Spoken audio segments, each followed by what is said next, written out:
question I get asked every year, and one of my students this year, having some freshman classes, they asked, the point of it all. This is completely irrelevant. They just do this for, the sake of it. Why do we need to know the outcome or the causes of this particular war? The names of these type of people, etc., etc. It was very easy answering that question when I had juniors and seniors. When juniors and seniors asked the question, why are we reading this book in English class? Why do we need to know, what is the conflict in this story? Where's the conflict coming from? How does this character feel? It's a fictitious story. Who cares? What is the author's purpose in this writing? It's easy to tell them, hey, listen, you're going out into the real world. You're not going to be around your family or this tight group of friends that you've had since kindergarten. It's going to be imperative that you understand and can talk to other people. You understand other people's way of thinking, because the people who don't think like you are everywhere. That's pretty much everybody. There's only a small group of people who think just like you. The only way that we could create those scenarios is through people's writing and their literature and studying historical stories from the past. I make the parallel that, hey, you know what? Most of you will never graph a scatter plot or box and whisker plot, but why are those mathematical things valuable when you're not going to do those things after you leave high school? Some of us will, some of us won't. Well, it's the skill of problem solving. It's the ability to work through a formula, take certain steps, think about what type of thinking or what type of rules you need to employ to get the thing done.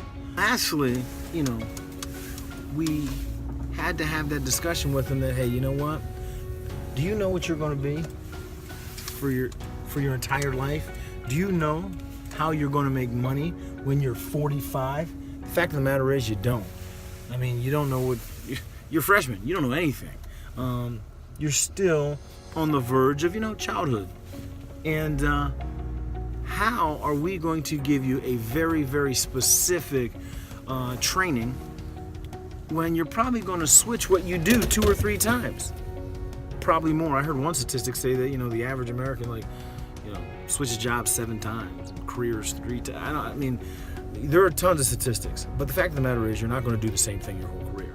So it's very imperative that you have a well-rounded base. So when it's time to switch, you have a base. It's a foundation.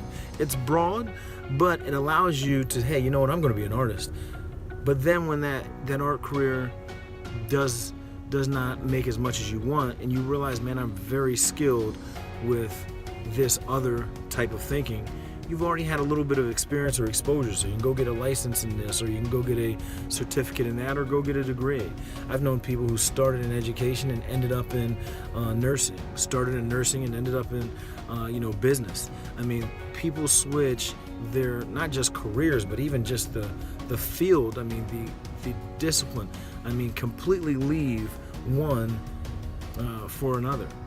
So that's why we give a liberal arts education. So that's my quick spiel on why you get the humanities in high school, why you get a broad liberal arts education, why are they teaching these higher end maths to kids that might, well, the fact of the matter is, we just want to prepare you for whatever comes next and whatever you change to, and give you the functional skills to survive in a diverse community like we have all over the United States.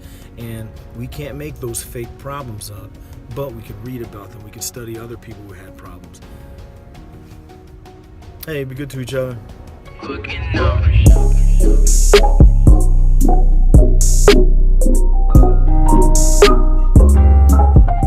And you probably want to watch these videos next. Just click the button. We'll see you soon.